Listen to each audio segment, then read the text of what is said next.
Peoples party के शरीक chairman और साबिक सदर आसिफ अली जरदारी को मिला एक और रिलीफ। पाक लेन रेफरेंस नैब को वापस भिजवा दिया गया।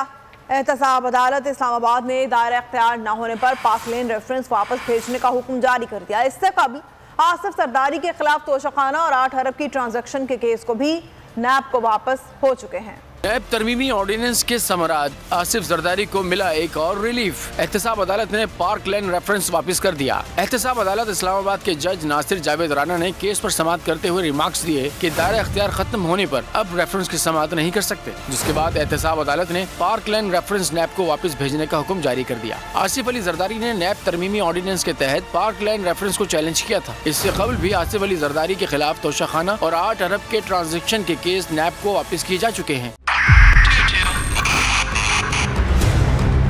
2022 बहुत सारे तोहफे भी देखे गया पाकिस्तान की आवाम को। पाकिस्तान की आवाम को एक तोहफा ये दिया कि आवाम को पता चल गया कि पाकिस्तान का मीडिया क्या है। साल 2022 में सबसे ज्यादा देखे जाने वाला चैनल बोल न्यूज रहा नंबर 1। हमने बहुत सारे शोज और ट्रांसमिशंस की। पूरा साल मुसलसल जदोजहद में निकल गया कि ये वोट ऑफ कॉन्फिडेंस के पीछे कौन लोग थे।